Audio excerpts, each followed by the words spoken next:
പ്രിയരെ, ഞാൻ വിജയകുമാർ കളരിക്കൽ ഒരു കഥ പറയുകയാണ്. കഥയുടെ പേര് ഒരു മരണാനന്തര റിയാലിറ്റി ഷോ.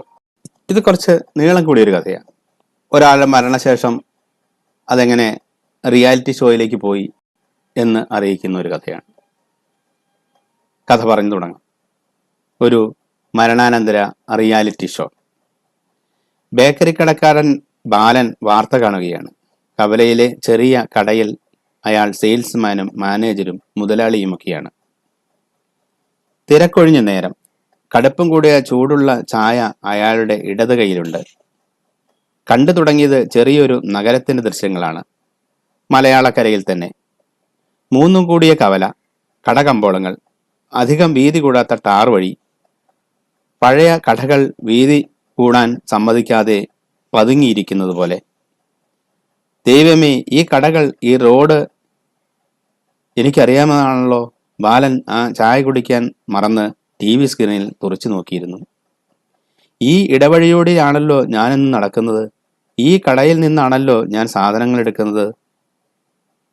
ചാലനിലെ കണ്ണുകൾ ഫോക്കസ് ചെയ്യുന്നത് ടാർ വിരിച്ച റോഡിൽ ജംഗ്ഷനിൽ തന്നെയാണ്. റോഡിൽ ചോരപ്പാടുകൾ. ബാലൻ കേൾക്കുന്നു. ഇവിടെയാണ് മരിച്ച നേതാവ് കിടന്നിരുന്നത്. ഇവിടെ വെച്ച് തന്നെയാണ് അദ്ദേഹം ആക്രമിക്കപ്പെട്ടത്. പ്രവിശ്യയിലെ കിഴക്കൻ മലകളുടെ താഴ്വാരത്തുള്ള ചെറിയൊരു പട്ടണം. ചോരപ്പാടുകളെ വിട്ട്, രക്തം തളം കെട്ടി നിന്നിരുന്ന കുഴികളെ വിട്ട്, ടാറുകളെയ റോഡ് വിട്ട്, റോഡിന്റെ ഇരുവശവുമുള്ള തുറന്നിരിക്കുന്ന വ്യാപാര സ്ഥാപനങ്ങളെ വിട്ട് ചാലനിന്റെ കണ്ണുകൾ സുന്ദരിയായ പെൺകുട്ടിയുടെ മുഖത്ത്. 20 വയസ്സുള്ള, ചെമ്പിച്ച മുടി പറത്തി ഇറുകിക്കിടക്കുന്ന ടോപ്പിൽ, ജീൻസിൽ, പ്രത്യേകതയുള്ള അംഗവിക്ഷേപങ്ങളിൽ ചാലനിന്റെ ശബ്ദമായ പെൺകുട്ടി. കടകമ്പോളങ്ങൾ ചൂടുപിടിച്ച് വരുന്നതേയുള്ളൂ. കിഴക്കൻ മലകളിൽ നിന്നും വാഹനങ്ങൾ എത്തിത്തുടങ്ങിയതേയുള്ളൂ. നാനായിടത്തു നിന്നും ആളുകൾ എത്തിക്കൂടുന്നതേ ഉണ്ടായിരുന്നുള്ളൂ. മൂന്നു കൂടിയ കവലയിൽ എവിടെ നിന്നോ ജീപ്പിൽ എത്തുകയായിരുന്നു അവർ. നേതാവ് ആക്രമിക്കപ്പെടുകയായിരുന്നു. നെഞ്ചു പിളർന്ന്, ശിരസ് തകർന്ന്, ടാർ ഇളകിയ റോഡിലെ കുഴികളിൽ രക്തം തളം കെട്ടി 2-3 പിടഞ്ഞ് അദ്ദേഹം. നഗരത്തിന്റെ പ്രാന്തപ്രദേശമായ ഉള്ള ഗ്രാമത്തിൽ സ്വഗൃഹത്തിലെത്തി അച്ഛനമ്മമാരെ കണ്ടിട്ട് തിരക്കേറിയ തന്റെ ജീവിതത്തിലേക്ക് മടങ്ങവേ. മനോഹരിയായ പെൺകുട്ടിയെ അവളുടെ ശബ്ദത്തെ കേട്ട് കട്ട് ചെയ്ത് ഒരു വെൽ ഡ്രസ്ഡ് ജെന്റിൽമാനെ കാണിച്ചപ്പോൾ ബാലന് ദേഷ്യം വന്നു. അവന്റെ കടയിൽ സാധനം വാങ്ങാൻ 2 പേർ വന്നിരിക്കുന്നു. അവർ അവനെ ശ്രദ്ധിച്ചില്ല. അവരിൽ ഒരാൾ ചായയും സിഗരറ്റും പൊറോട്ടയും വേണമെന്ന് പറഞ്ഞത് കേൾക്കാതെ അയാളെ തുറച്ചു നോക്കി നിന്നു ബാലൻ. വേറൊരാൾ ഗോൾഡ് ഫിൽറ്റർ സിഗരറ്റ് ചോദിച്ചപ്പോൾ ജ്യോതിമാൻ ബീഡി കൊടുത്തു. നിനക്കെന്നാ പറ്റിട ബാല? ഒരാൾ ചോദിച്ചു. ചേട്ടൻ അറിഞ്ഞില്ലേ TV-യില്? ഓ അറിഞ്ഞു, ഇന്ന് രാവിലെ ഞാൻ ടൗണിൽ പോയി കണ്ടേച്ചാ വന്നത്. ആരാത്? ആ നെല്ലിക്കലെ തോട്ടത്തിലെ റബ്ബർ വെട്ടുകാരെന്ന തോമന്റെ മകൻ. എന്നാ അവന്റെ പേര്? പേരെന്താണോ? വെൽ ഡ്രസ്ഡ് ജെന്റിൽമാനിൽ നിന്നും പെൺകുട്ടിയുടെ മുഖത്തേക്ക് കാമറ വന്നു. ബാലൻ ചായയും പൊറോട്ടയും ഗോൾഡ് ഫിൽറ്റർ സിഗരറ്റും കൊടുത്തു കഴിഞ്ഞിരുന്നു. ഇത് 2000 വർഷത്തെ പരിചയമുള്ള നഗരം. ഇവിടെ ആദ്യ ചേര രാജാക്കന്മാർ ഭരണം നടത്തിയിരുന്നെന്നും അവരുടെ തലസ്ഥാനമായിരുന്നെന്നും ഗവേഷകർ. ഇവിടെ മഹാശിലയുഗത്തിന്റെ ഓർമ്മക്കുറിപ്പുകളുണ്ടെന്നും 300 ശിഷ്ടം വർഷങ്ങൾക്ക് മുൻപ് വിശുദ്ധ മൂറാനോടുകൂടി സത്യപ്രഘോഷണത്തിനായിട്ട് ഒരു പരിശുദ്ധൻ കടൽ കടന്ന് കാടും വീടും താണ്ടിയെത്തി കാലം ചെയ്തിട്ടുണ്ടെന്നും മറ്റൊരു ചരിത്രം. ചാനൽ കണ്ണുകൾ, ക്ഷേത്രങ്ങളും പഴയ ഇല്ലങ്ങളും കൊട്ടാര അവശിഷ്ടങ്ങളും പള്ളികളും കാടും പുഴയും തോടും പാടശേഖരങ്ങളും പറമ്പുകളും കാണിച്ചു നടന്നപ്പോൾ ബാലന് വീണ്ടും ഒരു ഉപഭോക്താവിനെ കിട്ടി. അയാളും TV കണ്ടിരുന്നു. ബാലന്റെ ചായയും സമൂസയും പപ്സും ദിൽഖുഷും കഴിച്ചു. രാവിലെ 7 മണി മുതൽ വൈകിട്ട് 10 മണി വരെയാണ് ബാലന്റെ കടയുടെ സമയം.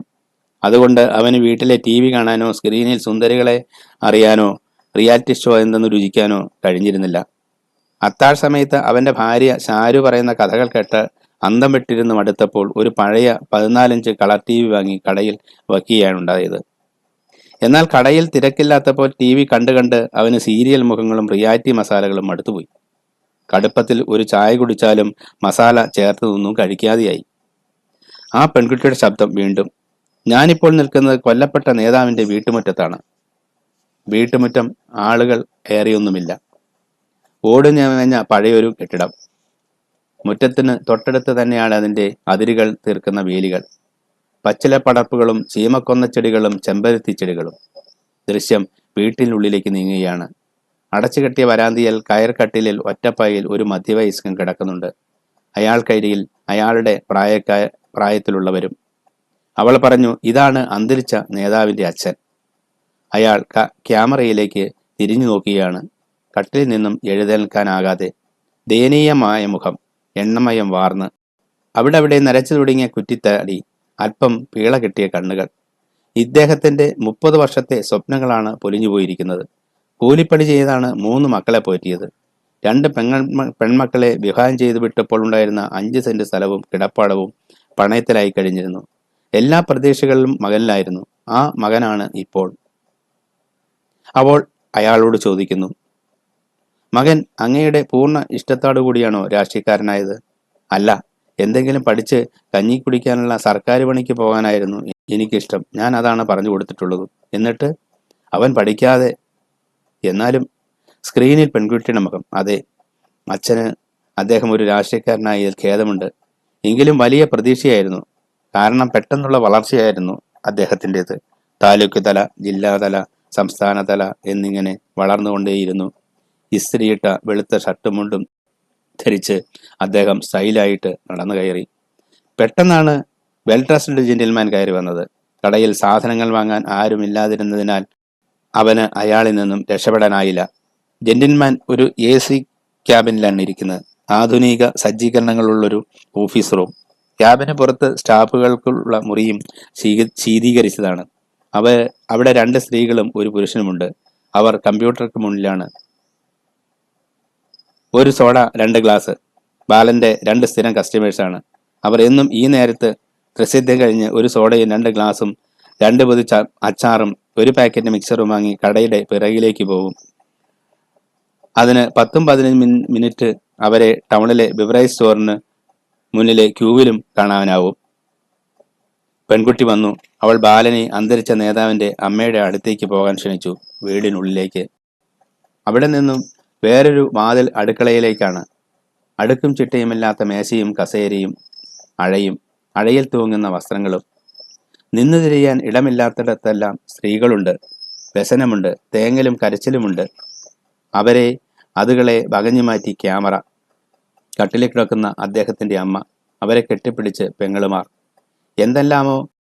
എന്തെങ്കിലുമൊക്കെയോ ചോദിക്കാമെന്ന് ആഗ്രഹത്തോടെ വ്യഗ്രതയോടെ ചാനൽ യുവതി ക്യാമറയ്ക്ക് മുന്നിൽ നിന്നതാണ്. പക്ഷേ ബാലനെ നിരാശപ്പെടുത്തിക്കൊണ്ട് ക്യാമറ അവിടെ നിന്നും അടുക്കളയിലേക്ക് എത്തിനോക്കി.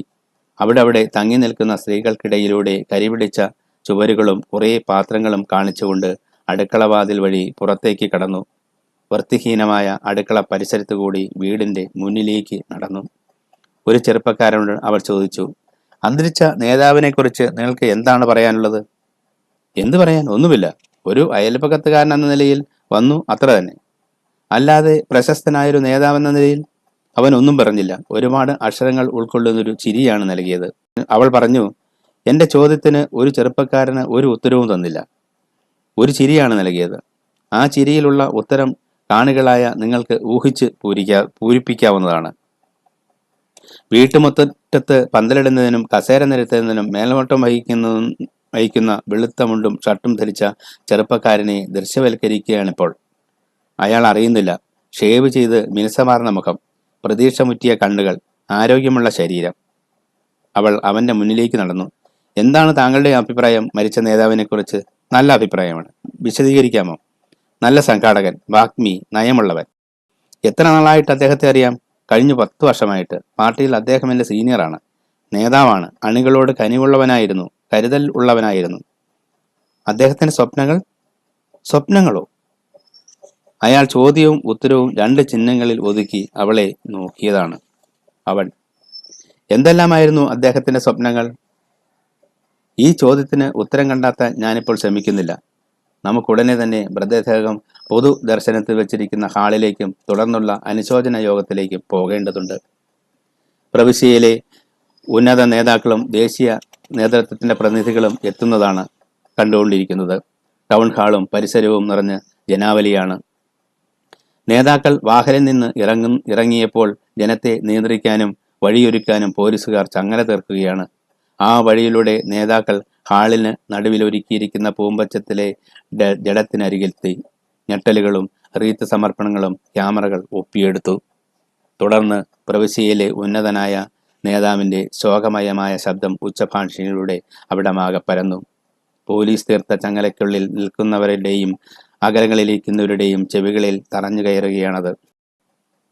നമുക്ക് നഷ്ടമായിരിക്കുന്നത് നികത്താനാവാത്തതാണ്. പ്രഗത്ഭനായ വാഗ്മി, ഊർജ്ജസ്വലനായ സംഘാടകൻ, ശക്തനായ യുവനേതാവ് എല്ലാമായിരുന്നു അദ്ദേഹം. അദ്ദേഹം ആ അച്ഛനമ്മമാരുടെ ഓമനപുത്രനായിരുന്നു. അവരും നമ്മുടെ പാർട്ടിയുടെ പ്രവർത്തകരാണ്. ഇതാരാണ് ചെയ്തതെന്നും എന്തിനാണ് ചെയ്തതെന്നും നമുക്കറിയാം. ചാനൽ കണ്ണുകൾ തിങ്ങി നിൽക്കുന്ന മുഖങ്ങളിലുള്ള കാണിക്കുകയാണ്. ആ മുഖങ്ങൾ രോഷം കൊള്ളുകയാണ്. അവരുടെ ധമനികൾ ചൂടുപിടിക്കുകയാണ്. എങ്കിലും ഈ പ്രത്യേക സാഹചര്യത്തിൽ, ആസന്നമായിരിക്കുന്ന ഇടക്കാല തെരഞ്ഞെടുപ്പിന്റെ സാഹചര്യത്തിൽ നമുക്ക് സംയമനം പാലിച്ചേ മതിയാവൂ. അദ്ദേഹം നമ്മുടെ പാർട്ടിയുടെ രക്തസാക്ഷിയാണ്. പാർട്ടിക്ക് വേണ്ടിയാണ് രക്തം ചീന്തിയിരിക്കുന്നത്. അതിന് നമ്മൾ പകരം ചോദിക്കും. പക്ഷേ അതിന് സമയമായിട്ടില്ല. പെട്ടെന്ന് ജനങ്ങളുടെ മുഖങ്ങൾ ഇരുണ്ടു. Well dressed gentleman. Balan 250 gram റസ്കും 200 ഗ്രാം ടൈഗർ ബിസ്ക്കറ്റും പൊതിഞ്ഞ് ഒരു വല്യപ്പന് കൊടുത്തു. ആ വല്യപ്പൻ്റെ ചെറുമകന് പനിയാണെന്നും ഡോക്ടറെ കണ്ട് മരുന്ന് വാങ്ങി വീട്ടിൽ വന്നിട്ടുണ്ടെന്നും പറഞ്ഞത് കേട്ട് മൂളാൻ ബാലന് തോന്നിയില്ല. അവൻ ടിവിയിലേക്ക് നോക്കിയിരുന്നു. വെൽ ഡ്രസ്ഡ് ജെന്റിൽമാൻ്റെ പരസ്യം അവസാനിക്കുന്ന കാഴ്ചയാണവിടെ. ജെന്റിൽമാൻ ക്യാബിനിലെ പതുപതുത്ത കറങ്ങുന്ന കസേരയിൽ ഉറച്ചിരുന്ന് സുസ്മേരവദനായിട്ട് പറഞ്ഞു, ഫാസ്റ്റ് ആൻഡ് സേഫ്.